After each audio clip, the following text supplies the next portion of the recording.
Çfarë e lidh gjykatësin Gjoko Ristov, të cilit i u gjetën 350.000 euro në mur, me Pablo Escobarin?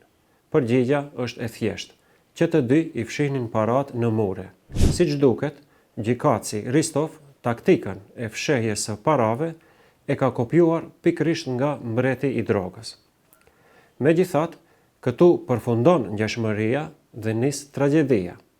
Ndërsa Pablo Escobar i fshihte parat në përmure sepse fitonte aq shumë sa që as sistemi bankar nuk mund t'i procesonte, gjykatësi Ristov i ka fshehur ato për një arsye tjetër, t'i mbuloj gjurmët e krimit.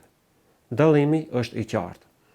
Escobar i fshihte parat sepse ishte armiku numër 1 i shtetit, ndërsa Ristov i fshihte ato sepse ndonse ishte njeriu i ligjit, ai funksiononte si pjesë e një karteli institucional.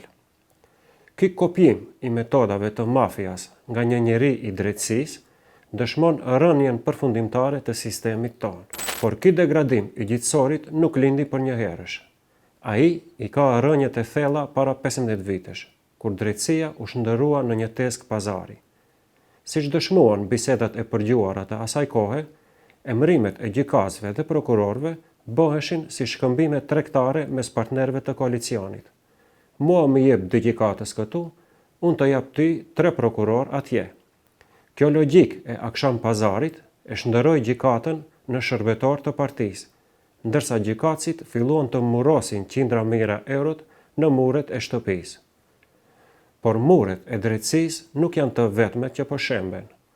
Teksa gjykatësit fshehin parat, fushat e Maqedonisë së Veriut janë shndërruar në rezervuar të një biznesi që ka dalë jashtë kontrollit.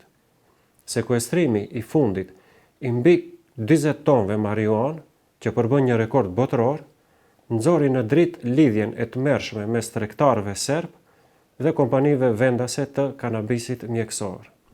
Për të kuptuar këtë narko-kaos, duhet të kthehemi vite pas, kur qeveria e asaj kohe e promovoi legalizimin e kanabisit si një ringjallje ekonomike. Sot, rezultati është një infrastrukturë e pastër kriminale dhe pyetjet që kërkojnë përgjigje urgjente janë: si lëshoheshin licencat dhe kush qëndronte pas atyre kompanive?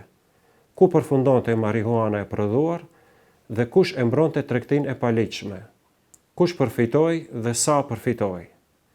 Të fshehësh 40 ton material bimor nuk është as pak e thjeshtë.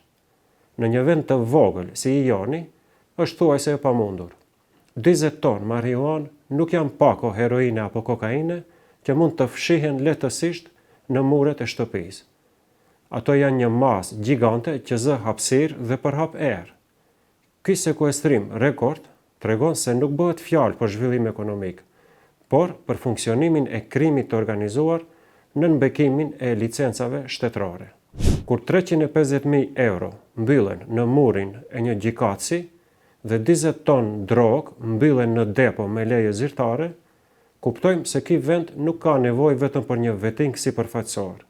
Sistemi ynë ka nevojë për një ekskavator që do t'i rënojë këto mure të korrupsionit deri në themel, përpara se çatia e këtij shteti të na bjerë të gjithëve mbi kokë.